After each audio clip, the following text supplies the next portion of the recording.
The wind howled through the bones of the fallen city. Captain Marcus Hale stood at their edge of a shattered tower, its steel frame twisted like the ribs of a dead beast. Below him, the ruins of New Damascus stretched for miles, a graveyard of ash, smoke, and silence.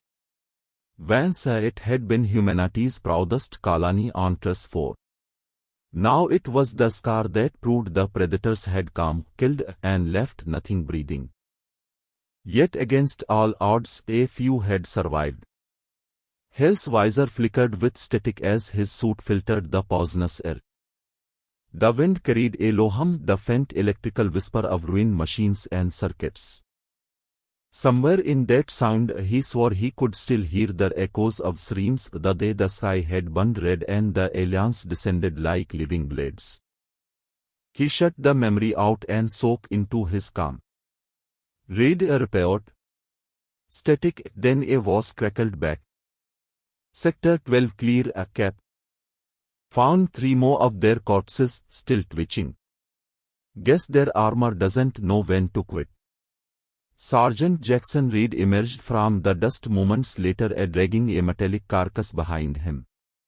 The alien's armor was pitted with bullet holes, its mask by plasma fire. Jackson dropped it at Hale's feet. Ugly bastard, isn't he?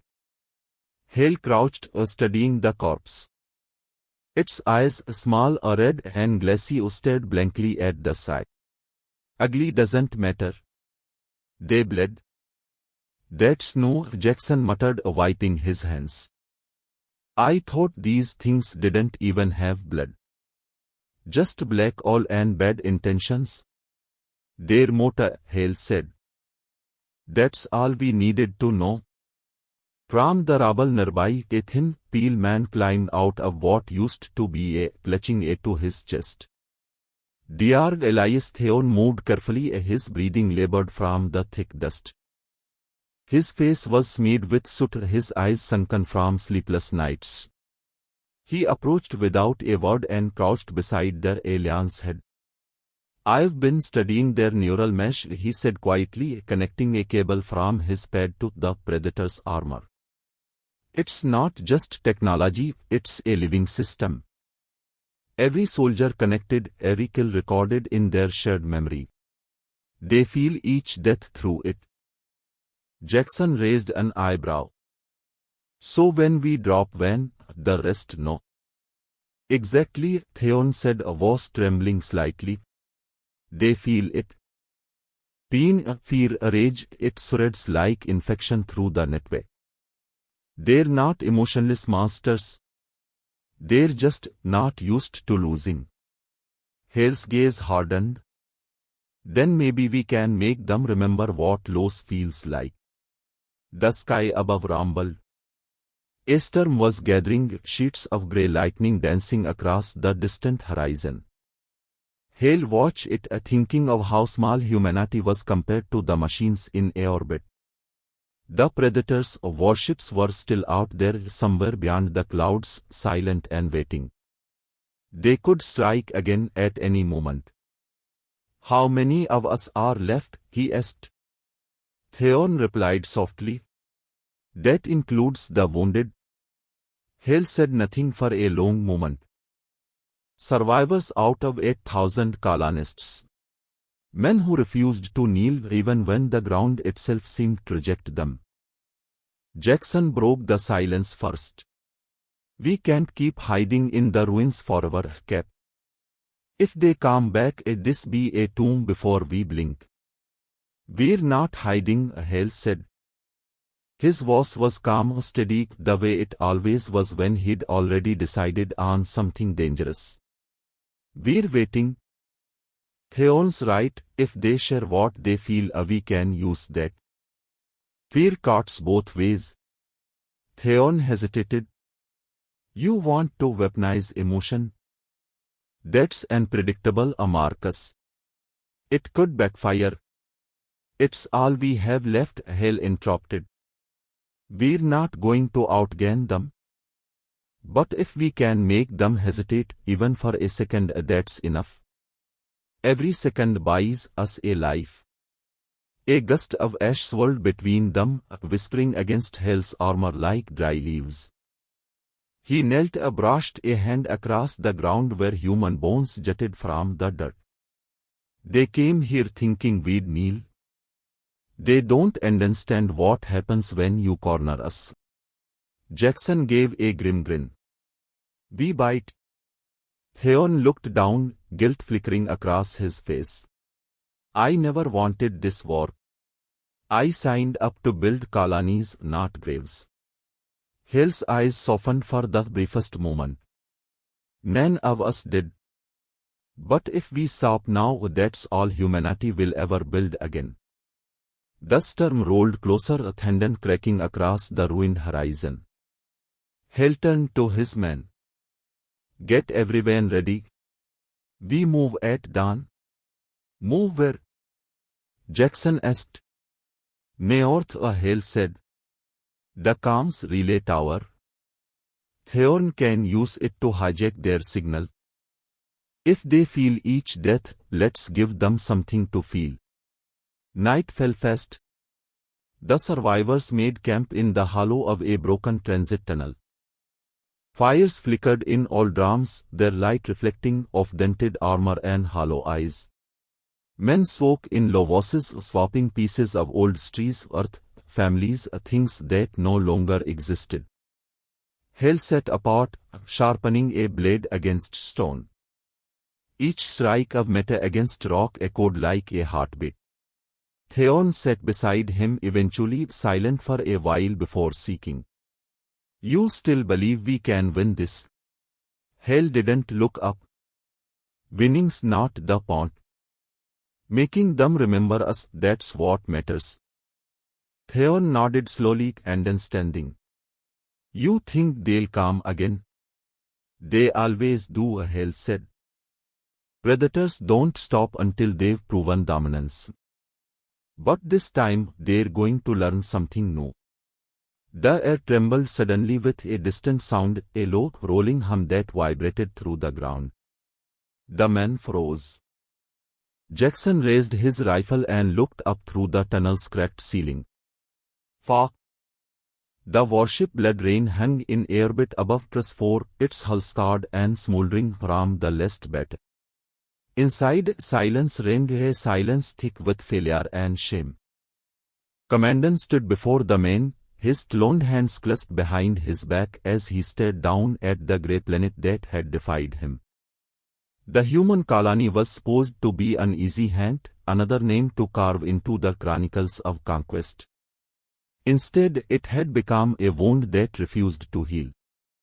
He could still smell the smoke from the burned decks of his flagship, still hear the screams of his warriors echoing through the cordons. They had faced countless species, some stronger, some more cunning, but none had fought like the humans. None had left in the face of annihilation. He clenched his jaw, the ridges along his neck pulsing with fury. A door hissed open behind him. Strategist entered, his armor polished but his expression subdued.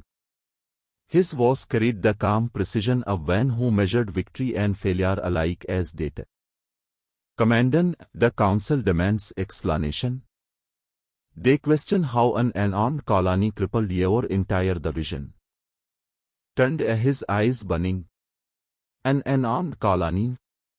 You think they were unarmed? They fought with fire or with dirt or with their own blood. They killed as if death itself were beneath them. Tilted his head slightly, recording the outburst with cold detachment. Emotional analysis suggests you have with the prey. Prey. Barked, stepping closer until his shadow engulfed the smaller strategist. Say that word again. I dare you. The strategist didn't flinch. Then what are they, Commandant? Beasts? Gods? You forget our place in the chain. We hunt because the universe demands a order. Before could reply, another figure entered, Hunter, the youngest of the, still bearing the ceremonial scars of initiation. His armor was chipped from battle, his movements restless. He bowed slightly before speaking. Commandant, I have reviewed the footage from the colony. Tone softened, if only barely, and hesitated. They adapt faster than any species we've encountered. Their tactics changed with every strike, every loss. When we burned their dwellings, they used the ruins as traps. When we silenced their communications, they used smoke to signal each other. Even in retreat, they learned. They evolved. Gave a faint dismissive click of his mandibles. Evolution is a slow process. What you saw was desperation? No, said quietly. It was will. The word lingered in the air, heavy as a blade between them. Turned back to the. You were not there when one of them dragged himself through the mud to throw a grenade at my feet. He was dying, bones shattered, but his eyes burned brighter than any sun I've seen. They do not fear us. They hate us. And hatred is stronger than fear. Folded his arms. Hatred can also blind. It consumes. So does hunger, said. And yet it keeps us alive. Silence fell again. The hum of the ship's engines filled the seas between them. Outside, the blue curve of the planet glowed faintly beneath the storm clouds. Finally, I spoke again. The Council has issued no ordinance. They expect a cleansing strike. Total eradication of human presence. No survivors. Gaze flicked to, searching his face. Another bombardment. No, said, was slow. No more cowards war from a orbit. I will go down myself. I will finish what we began. Eyes widened slightly. That is unnecessary. The Council will not approve. The Council can rot in the void, snarled. They sit in their towers counting victories they did not earn. They have forgotten the meaning of the hat. I have not. Stepped forward, cautious. Commandant, permission to accompany you. Regarded him for a long moment. Why? Because, said his voice steady, I want to understand them. If they truly are what you say, then the old laws of the hunt mean nothing. We must learn or perish. A strange quiet followed his words. Turned away, muttering, curiosity will be your undoing. However, felt something stir within him, a memory of the first time he had hunted alone, long before the Titus and armor. The thrill of facing something that could kill him. Very well, a young man, he said. You will come. But understand this, humans are not our teachers. They are a mistake that must be erased. Lowered his head. Understood, Commandant. Moved to the command dais and placed a clawed hand on the control sphere. The lights dimmed as the ship prepared for descent. Red energy rippled through the chambers, illuminating their faces in ghostly color. As the engines roared to life, lingered near the exit. If you fail again, the Council will strip you of command. Perhaps even your name. Didn't look back. Let them try. They hide behind Titus while I carve mine into the bones of enemies. Glanced between them, uneasy but silent. He could feel it, the shift in the air, the weight of something larger than pride.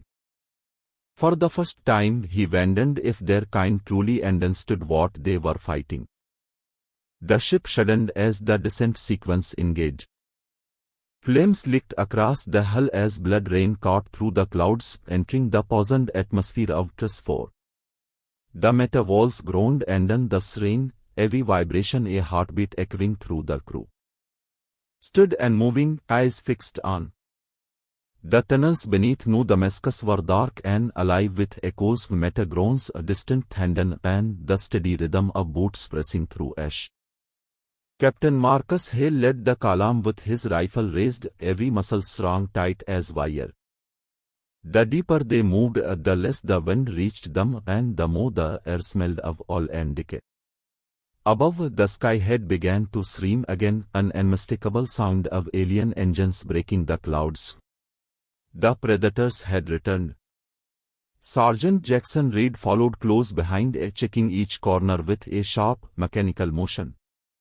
He muttered under his breath, not quite loud enough to break discipline. "You'd think after getting their hides kicked once they'd take the hint." "They don't take hints," Hale replied. His voice was low, steady. "They take trophies." A few men behind them chuckled grimly, but it died fast. The memory of the last attack was still too fresh. They had buried friends with their bare hands and burned the corpses of enemies with scavenge flamers. The world above was a graveyard. This was all that was left of humanity's heartbeat on Tris 4. Dr. Elias Theon stumbled slightly over a pipe, clutching his tablet close.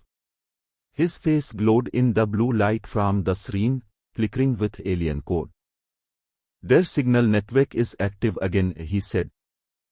"I can feel the neural pulses like vibrations through static. They're coordinating their descent." Hale slowed, motioning for silence. The faint tremor in the ground reached his boots, followed by a rumble that grew into a sound no human had ever grown used to, the deep roar of predator landing craft tearing through the upper atmosphere. "Positions," Hale ordered quietly. "We make our stand here." The tunnel opened into a wide chamber that had once been a reactor cooling shaft. Now it was fortified with scavenged barricades, rusted plates, weapon crates, and sharp fragments of armor from the fallen invaders. Men moved quickly, setting traps made of pressure mines and explosives. The smell of ozone and sweat filled the stale air. Jackson crouched beside Hale, checking the detonator cords. "You really think this'll slow them down?" Hale didn't look up. "It doesn't have to. It just needs to make them bleed." Above them, the ground shook violently as the first impact hit. Dust cascaded from the ceiling in peal streams. Then came another. And another. The walls shuddered, pipes burst, and the roar of the storm outside merged with something far more terrifying, alien war cries echoing through the earth. "They're breaching from the west corridor," Theon said, voice cracking. "At least 20 hit signatures, maybe more." "Then let's welcome them properly," Hale replied. The first predator crashed through the tunnel wall, massive and armored, its plasma caster glowing bright in the dark. Hale fired a burst that tore through its shoulder, the impact spinning it sideways. Jackson rolled behind cover, hurling a grenade that erupted in a shockwave of light. The chamber became chaos, roars, a gunfire, a smoke. Hale advanced through the haze, firing short, precise bursts. A second predator lunged at him, claws wide, but Hale met it with a steel blade scavenged from its own dead. He plunged it upward through the creature's throat, the metal scraping bone as dark fluid sprayed across his visor.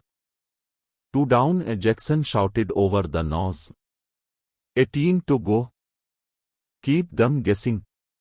Hale yelled. The humans shifted in perfect rhythm, falling back through narrow choke points while explosives detonated behind them. The tunnels filled with fire and screams, the shockwaves distorting sound into something inhuman. Theon ducked behind a pillar, eyes wild as his screen flooded with symbols. "I can trigger the neural pulse," he called. "But once it starts, there's no turning it off." "Do it," Hale ordered. Theon's hands shook as he linked the device to the captured predator helmet wired into his pack. He whispered a silent prayer before pressing the sequence. Elohim began to build not through the air but inside their souls, a vibration that sank into bone. The lights flickered. The predators roared in sudden agony, their movements faltering as if their minds were being torn apart. "What's happening to them?" Jackson shouted. Theon's face twisted with awe and terror. "They're seeing us. Our memories. Our pain." The predators clawed at their helmets, convulsing. Images, human faces, screams, and blood flashed through the neural net, overwhelming their collective mind. The mightiest hunters in the galaxy staggered under the weight of human suffering. Hale didn't waste the moment. Now, he roared. The humans charged. The battle turned brutal and claws or rifles abandoned, blades drawn. Hale slammed a predator against the wall and fired into its chest. Jackson rammed a spear through another's eye, twisting until it dropped. The smell of scorched metal and burning flesh thickened the air. But the aliens were relentless. Even in pain, they fought like beasts cornered. Venter threw a barricade and struck Jackson across the shoulder, sending him rolling. Hale turned just in time to see the predator raise its wrist blade, but a burst of gunfire from Theon caught it down before it could strike. Jackson grinned weakly through the blood. "Didn't think the dark had it in him." "I'm learning," Theon panted. Another tremor rippled through the chamber. This time it wasn't from explosions, it was from above. The ceiling cracked, chunks of concrete raining down. Hale looked up, realizing the entire tunnel in darkness pressed against Captain Marcus Hale's eyelids, heavy and suffocating. The world was a low rumble of collapsing metal and distant thunder. When he finally forced his eyes open, the only light came from the smoldering remnants of the reactor core, pulsing, flickering, fading. The air was thick with dust and heat, and every breath burned his throat. Somewhere close, someone groaned. "Jackson?" Hale rasped. His voice sounded foreign in the silence. A faint reply came from the shadows. "Still kicking a cap, Burley?" Hale crawled toward the sound, dragging himself over twisted metal until he found Jackson pinned beneath a beam. His armor was cracked, blood seeping through. Hale gritted his teeth, bracing his legs and lifting. The metal shifted an inch, then another, until Jackson could roll free. "Appreciate it," Jackson muttered, grimacing. "Thought I was done being a pancake." "Not yet," Hale said. "You still owe me 3 beers back on Earth." Jackson coughed a laugh, which quickly turned to a groan. "If Earth's still there?" Hale didn't answer. He glanced around the wrecked chamber. The reactor was unstable, the energy core flickering like a dying heart. Sparks showered from hanging wires, painting the ruins in flashes of orange. "Where's Theon?" Hale asked. Jackson pointed weakly toward the rubble pile across the chamber. Hale limped over, heart pounding, and began tearing away debris. Beneath it, Theon lay unconscious but breathing. His was shattered beside him, the neural device still pulsing faintly with alien energy. Hale checked his vitals, weak but steady. "He's alive," he said. Relief touched his voice for the first time. Then a sound froze them both. A low growl, guttural and resonant, echoed through the ruin. Metal scraped against stone. Something big was moving in the dark. Jackson's hand went to his rifle. "You've got to be kidding me." From the smoke emerged Commandant. His armor was blackened and cracked, one arm dragging uselessly at his side. His breathing came in harsh, rasping bursts, but his eyes still burned with relentless fury. Hale raised his weapon, though his hands trembled. "You should have stayed dead." Mandibles flexed in what might have been a grin. Death does not take hunters so easily. He stepped forward, each motion slow but deliberate, a creature carved from hate and survival. Hale fired once, the bullet striking the alien's chest and staggering him but not stopping him.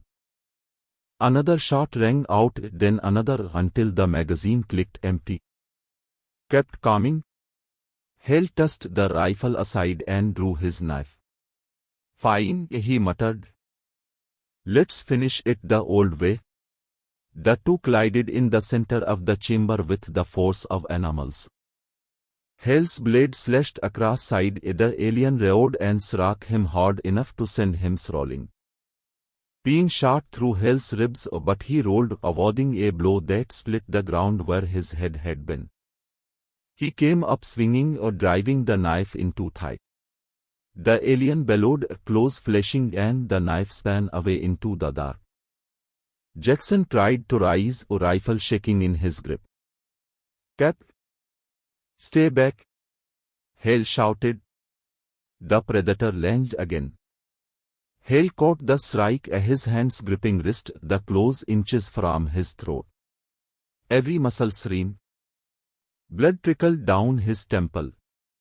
You think yourself strong, growled. You think pain makes you worthy. Hale's voice was hoarse, almost a whisper. No. It just keeps us moving. With a surge of strength born of sheer defiance, he twisted the alien's arm until something snapped. Roared, staggering back. Hale grabbed a shard of steel from the ground and drove it into the gap between the alien's armor plates, straight through the chest. Gasped, a wet, shuddering sound. His clothes fell to his sides. Hale leaned close enough to see his reflection in the creature's eyes. We're not prey, he said quietly. We're the storm you started. Body convulsed once before collapsing to the floor. His eyes dimmed, the light within them fading to black. Hale stood over the body, chest heaving, blood dripping from his hands. For a moment there was no sound but the hum of the dying reactor. Then a soft movement drew his attention, stepping into view from the smoke. The younger predator's armor was scorched but intact, his weapon lowered. His eyes lingered on corpse, then on Hale. You killed him, said, voice low and steady. He didn't give me much choice, Hale replied. Studied him in silence, his gaze unreadable. He was my commandant, but he forgot the hand's first law. Respect the worthy. Hale tightened his grip on the steel shard. You here to avenge him? Shook his head. No. To witness? He looked down at body, then back up. Your kind fights without reason, yet with purpose. You die, but you never surrender. It is unfamiliar. Hale exhaled, too tired to argue. That's humanity for you. Crouched, touching forehead with two claws, a gesture of final respect. Then he straightened and faced Hale fully. The war ends here, he said. Your scientist's device, he gestured toward Theon's broken pack. It has severed the link. Our hunters cannot hear the call. They will not come again. Hale blinked, uncertain. You're saying it's over? For now, replied. Until one of us forgets what this day cost. He turned, walking toward the far tunnel, his silhouette dissolving into the mist. Before disappearing completely, he paused. Tell your